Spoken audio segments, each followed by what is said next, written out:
Allô? Allô, oui, bonjour. Bonjour. Je vous appelle, j'ai une question d'ordre théologique concernant Oui. un hadith. Alors, c'est un hadith rapporté par le compagnon Anas ibn Malik. J'ai fait la prière derrière le prophète, ainsi que derrière Abu Bakr, Omar et Uthman. Tous commençaient la lecture par Alhamdulillah Rabbil Alamin. Personne ne prononçait Bismillahir Rahmanir Rahim au début de leur lecture, ni à la fin. Voilà la basmala que le prophète aurait prié sans Bismillah ar-Rahman ar-Rahim. Il y a plusieurs versions. Moi, je le fais avec Bismillah. Il y en a qui le font sans Bismillah. Voilà.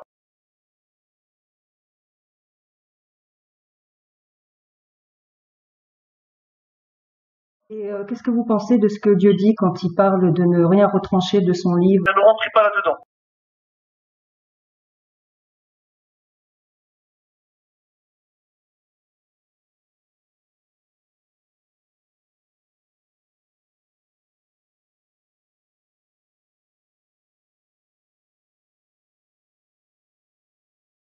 Vous avez ni moi, ni vous n'avons la science pour trancher là-dedans. D'accord? Tout à l'heure, j'ai écouté l'intervention au Bourget, là. Il y a des grands savants. Ils ont parlé de ce sujet-là. Il faut, pour donner une fatwa, pour donner des trucs au il faut vraiment être un érudit. Il faut avoir fait beaucoup d'études, il faut tout ça.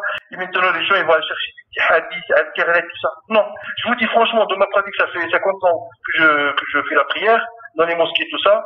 Vous en avez qui font le bismillah, il y en a qui font pas le bismillah. Et même chez les grands savants, vous allez avoir une divergence. C'est rien du tout. Peu importe tout ça.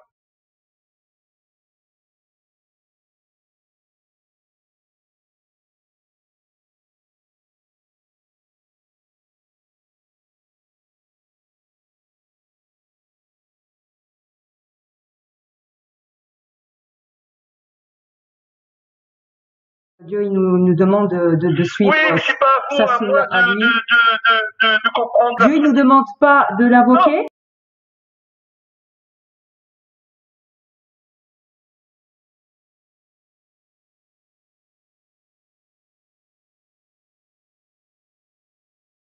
Vous ne pouvez pas vous-même comprendre les textes. Mais si on enlève la basmala, on en est à 6 versets. On n'est plus à 7 versets. On n'est plus aux 7 répétés. Vous pouvez pas dire ça. Vous appelez le Ghazali, vous appelez les grands juridis, ils vont expliquer. Mais moi, vous m'appelez. Non, mais ça, ce sont que des noms. Ils sont pas cités dans le Coran, ces gens-là. Non.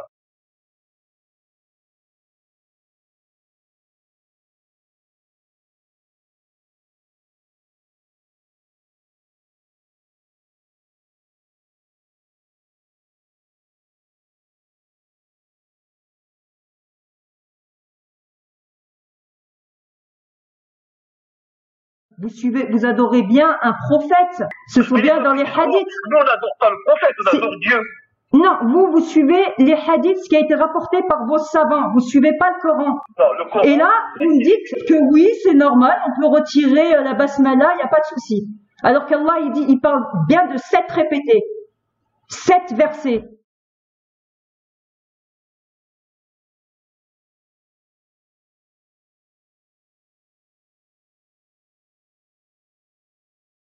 Vous avez la capacité de comprendre le Coran? Si Allah le veut, s'il m'enseigne, il faut se tourner vers Allah. Vous m'avez appelé en tant qu'imam, d'accord? Laissez-moi vous répondre quand même. Et vous faites quoi? Vous avez fait quoi comme étude pour pouvoir aller puiser dans le Coran? Il guide et il égare qui il veut. Voilà, c'est ça le diplôme d'Allah. Ouais, non, mais...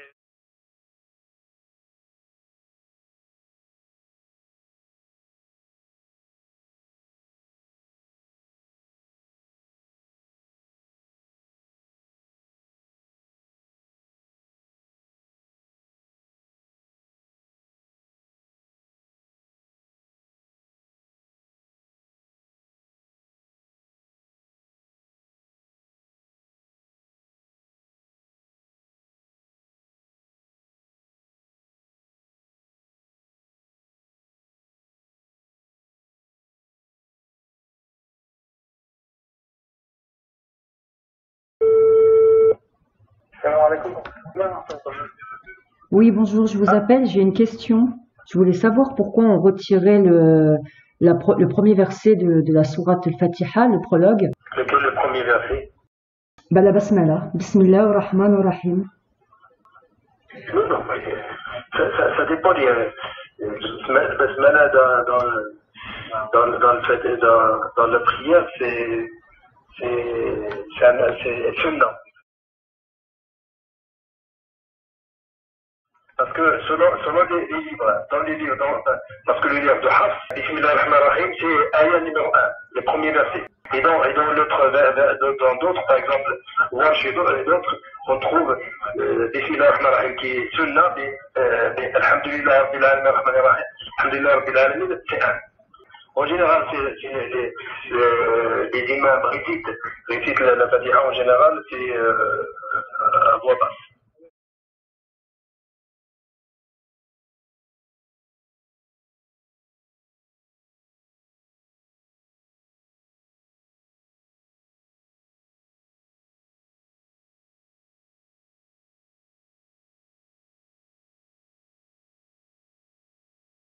Oui, voilà, ils disent le premier verset à voix basse. Mais pourquoi? Il y a d'autres qui ont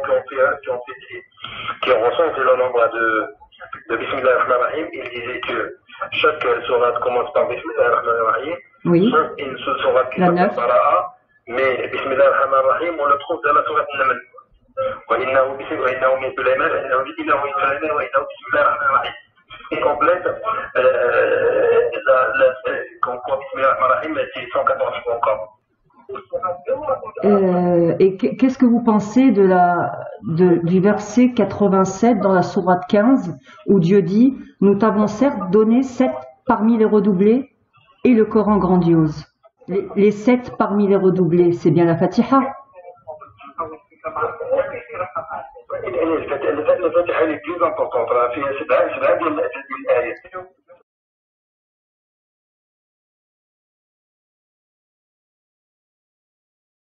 D'accord. Moi, de ma part, je suis la personne qui récite Bismillah ar-Rahman ar-Rahim à haute voix. Moi, j'ai dit, quand je dis par exemple Allahu Akbar, toutes les invocations, je dis Alhamdulillah, Bismillah ar-Rahman ar-Rahim, Alhamdulillah Rabbil Alamin. Quand on dit Alhamdulillah Rabbil Alamin, à partir de Alhamdulillah Rabbil Alamin jusqu'à Warad Dali, on rentre en communication avec Allah subhanahu wa ta'ala. C'est ce qu'il faut comprendre. Il faut comprendre la signification de Alhamdulillah Rabbil Alamin, Ar-Rahman ar-Rahim jusqu'à la fin.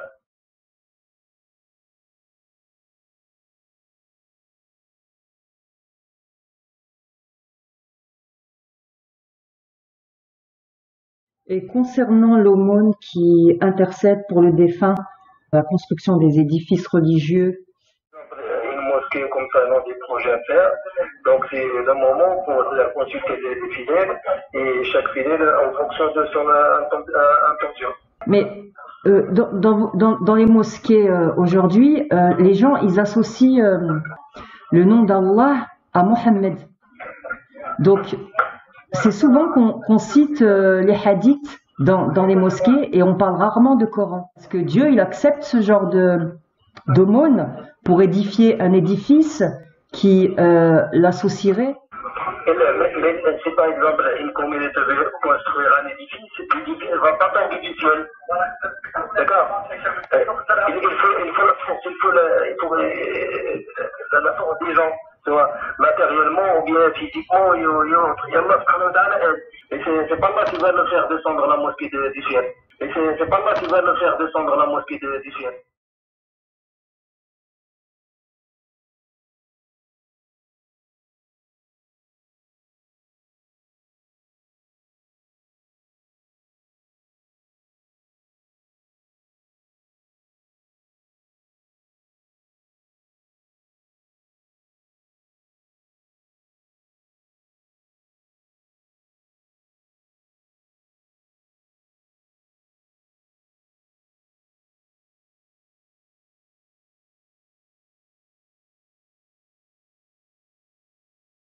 Je veux bien me donner pour une mosquée, mais à condition qu'on n'associe pas à Allah une autre divinité.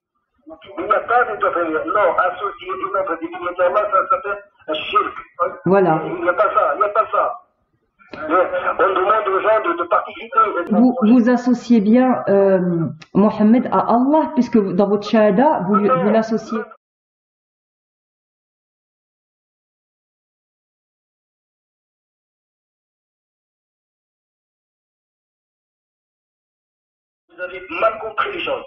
Quand on dit Ashhadu an la ilaha illallah wa ashhadu anna Muhammad, c'est pas qu'on associe Mohammed à Allah subhanahu wa ta'ala. Désolé, vous avez mal compris. Vous êtes mal parti.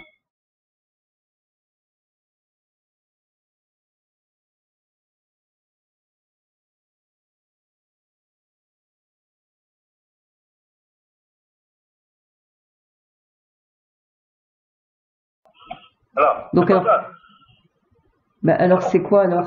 Quand on dit Ashhadu an la ilaha illallah, c'est parmi les piliers de l'islam. Quand on dit Ashhadu anna Muhammad, il faut voir la signification. J'atteste qu'il n'existe qu'un seul Dieu qui est Allah, et le seul.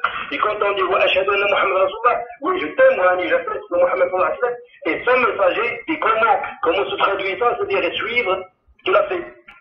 C'est ce que nous a apporté le prophète.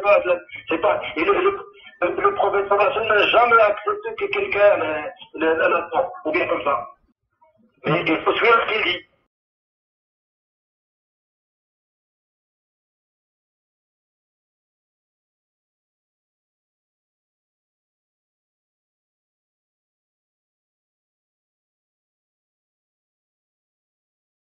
Alors pourquoi dans la sourate 63, Allah il dit, quand les hypocrites viennent à toi, ils disent, nous attestons que tu es le messager de Dieu. Et Dieu sait que tu es vraiment son messager, et Dieu atteste que les hypocrites sont vraiment des menteurs. Vous associez Mohammed à la shahada, c'est pour attester qu'il est le messager de Dieu. C'est exactement ce que vous venez de me dire, et Allah, en sourate 63, il répond.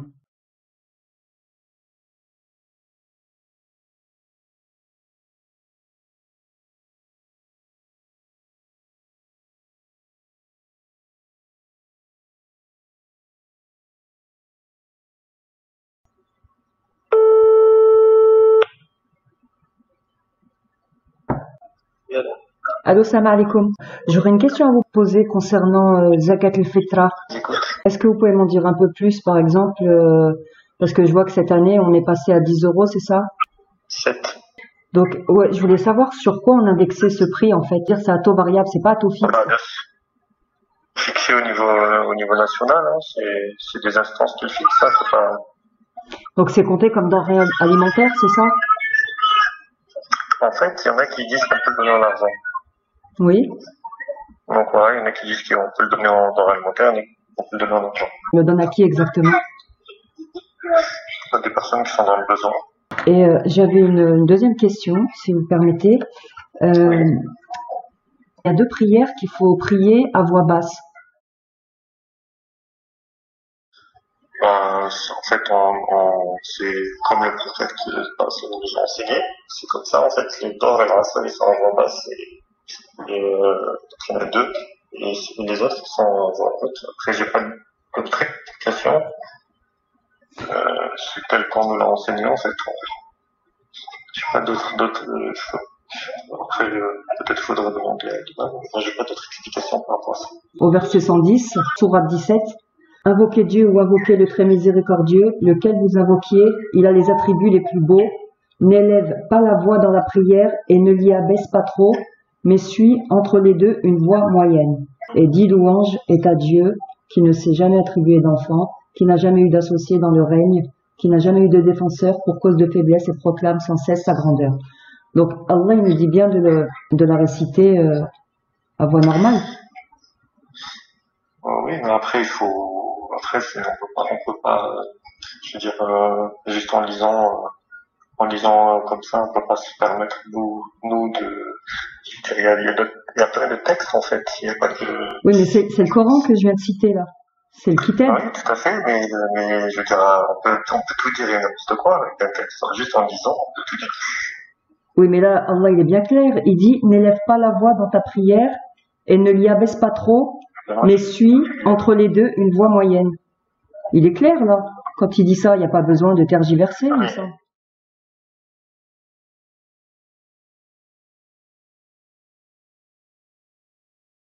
Ah, mais il y a plein de choses, attendez, excusez-moi, madame, il y a plein de choses qui sont claires, qu'on peut penser claires, mais après, il y en a besoin d'explications.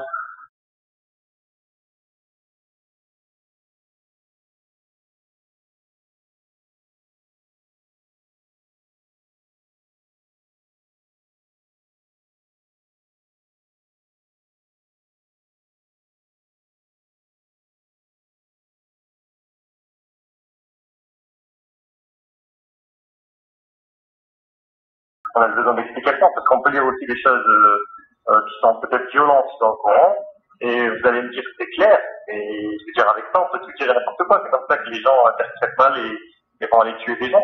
Et je veux dire, il faut... Non, mais là, ça n'a rien à voir, on parle de la prière. Non, mais je vous dis, c'est juste un exemple. Je vous dis juste que, en fait, là, on a besoin d'autres textes. On a besoin d'autres textes. Il y a le Coran, il y a déjà le Coran, il faut le lire dans son ensemble. C'est pas juste un verset. Et puis, après, on a aussi les textes du prophète. Et puis, après, on a aussi les textes du prophète qui expliquent comment faire la prière. Donc, c'est celui qui nous a appris comment faire la prière dans le prophète islam, qui nous a expliqué, parce que dans le Coran, on ne dit pas, par exemple, les prières, la prière du Tov, c'est 4 quittés, la prière du Maghribi, c'est 3 quittés. Parce que c'est pas écrit dans le Coran.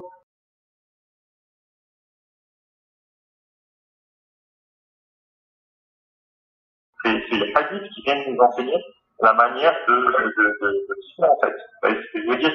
C'est pas, le Coran, il détaille pas la manière de prier, si, c'est dans le Coran. C'est dans le Coran, monsieur. Bah non, il y a pas tout, madame, parce que si. La manière, la façon, non, parce que... moi, je vous dis que si. Comment? Je vous dis que si. Il y a tout dans le Coran. Moi, je suis en train de juste vous dire qu'on a 2 sources dans l'islam. On a le Coran et on a la source c'est le prophète Isaac qui nous l'a appris. Donc là, il y a 2 sources essentielles. Il y a 2 sources essentielles.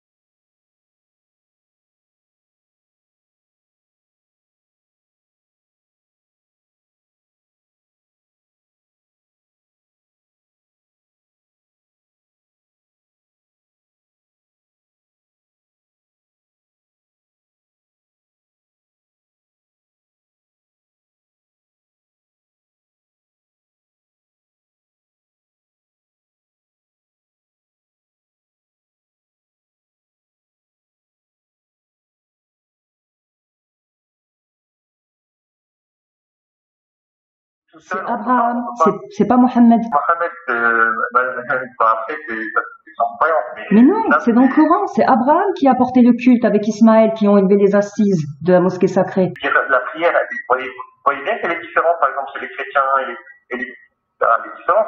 Donc après, la législation, elle change. Avec le sceau du prophète, elle a changé. Même la manière de prier, elle a... Non, c'est les hommes. C'est les hommes qui ont changé les choses. On ne change pas les ordres de Dieu. C'est immuable. Donc s'il y a eu des changements, c'est l'homme, c'est pas Allah. Tout à fait, d'accord. Mais il y a eu quand même, il n'y a pas eu de changement, mais il faut quand même prendre en compte les textes du prophète Mohammed.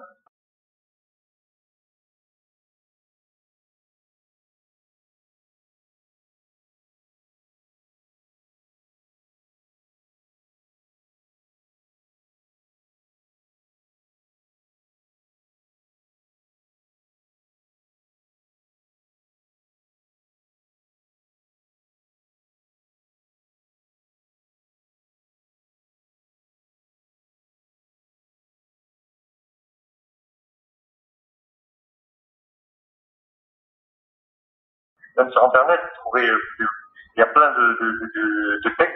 Vous tapez la manière de prier en islam ou la prière selon le prophète, et vous allez voir tous les textes versets et hadiths.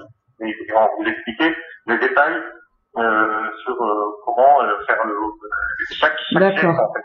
Chaque geste, là, on vous explique pas tous les gestes, par exemple, dans le Coran. Les gestes à effectuer, etc. Que c'est tout un rituel, quand même, la prière.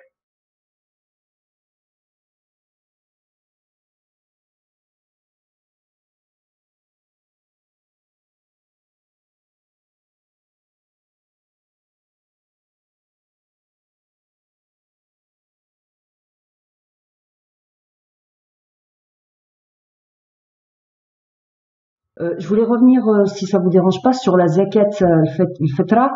Par exemple, pour ce qui vous m'avez dit que c'était 5 euros, c'est ça? Ou 7, je sais plus. Oui, 7. 7 euros, voilà.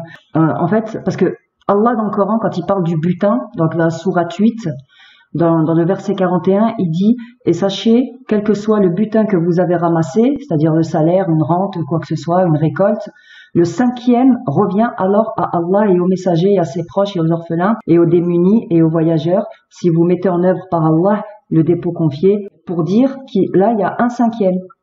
Le problème, c'est que là encore une fois, c'est qu'on peut pas interpréter les textes comme ça de tout seul, sans avoir une connaissance globale là, c'est dans un contexte particulier, et il faut regarder les contextes de révélation, etc. En fait, il y a toute une analyse. On peut pas sortir une règle comme ça à partir en lisant tout seul comme ça. C'est pour ça qu'on a besoin de personnes qui ont appris toute leur vie. Ils connaissent tous les textes et ils ont une vision globale. C'est pas juste en lisant un texte qu'on va sortir une règle, en fait.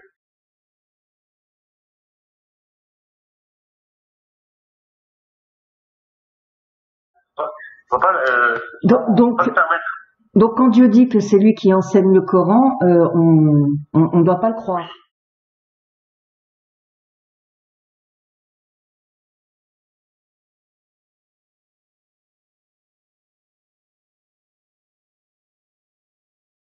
Si, justement, mais il faut l'apprendre, madame. C'est pas juste en le lisant comme ça, la première fois que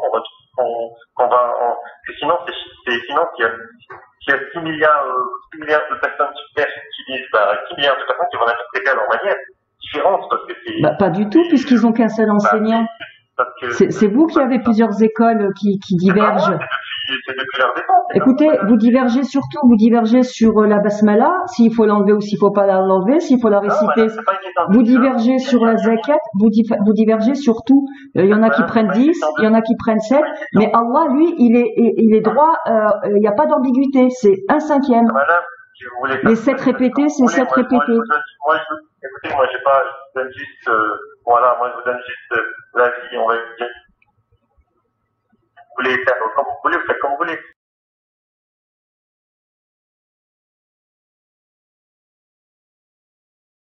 Vous dites le contraire, vous m'expliquez ce qu'on dit des hommes. Et ces hommes-là, ils ont divergé entre eux, ils sont pas d'accord, mais en plus de ça, ils disent le contraire de ce que Dieu dit. Pas du tout. Bien sûr que si, puisque... Bon, écoutez, vous qui comprenez mal, madame. Allah, il dit un cinquième, vous dites 7 euros, d'autres 10 euros. Non, madame, non, parce qu'il ne parle pas de zakat dans ce verset. Vous lisez un verset, vous comprenez même pas de... Mais il n'y a qu'une seule zakat. On voit bien que là, il y a une compréhension différente des textes. Donc, après, c'est chacun... C'est pour ça qu'on a besoin de guide. Et le prophète, il a été envoyé pour nous expliquer le Coran. Abraham, il était bien tourné exclusivement vers Dieu. Il demandait ses rites à Dieu. Il n'a pas demandé. Madame, demandez à Dieu, alors, tout simplement. C'est pour ça que je vous appelle. Moi, j'ai demandé à Dieu et j'ai pas la même réponse que vous. Donc, écoutez, madame, donnez directement à vous. Moi, je vous ai pas dit de me donner. Vous donnez directement à quelqu'un. Oui, mais en majorité, les mosquées de France, c'est ce qu'elles font. Elles récoltent. Pourquoi vous cherchez? C'est une question entre... Dieu a dit combattez la subversion. La subversion est pire que le meurtre. C'est très subversif tout ça. Je vous ai expliqué, nous par exemple, on l'a effectué l'année dernière et ça a été donné au secours catholique, si vous voulez savoir. Et on a même le banc, et le secours catholique l'a redistribué à des réfugiés. D'accord? Donc moi, on est transparent là-dessus, il n'y a pas de problème. D'accord. Ils touchent des sous de l'État. Vous croyez qu'ils touchent combien? Je sais pas, ça j'ai pas posé la question, si vous pouvez me donner la réponse. Ils touchent moins que le RSA, moi je pense. Et ils touchent un peu d'argent de poche. Et peut-être, et encore, et pas tous. Et oui, mais on les a fait venir pour travailler, donc ils ont pour objectif de les placer quelque part, ils vont pas rester longtemps. On les a pas fait venir, c'est eux qui sont venus d'eux-mêmes, ils ont pris la misère et après c'est un monde...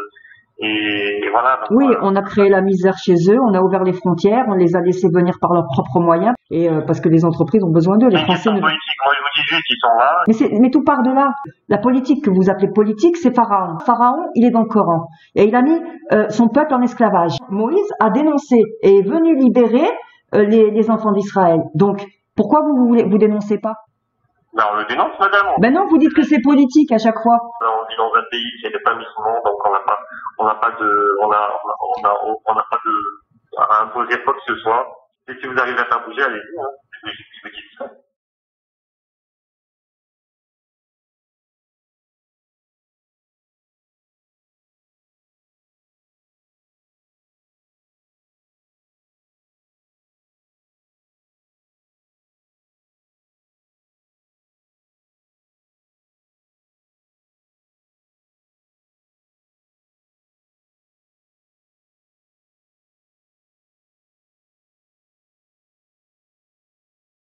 Bah, je suis pas toute seule et je trouve qu'on fait bien bouger les choses quand même. Bah, faites bouger les choses, j'aimerais bien. Bah, Inch'Allah. c'est bien. C'est en train de bouger. Bah, Inch'Allah. j'espère. Par la grâce de Dieu. Ah oui, tout à fait. Bah, j'espère. Voilà. J'espère. Voilà, madame. Ok, bah, je vous remercie d'avoir répondu. Merci, de rien.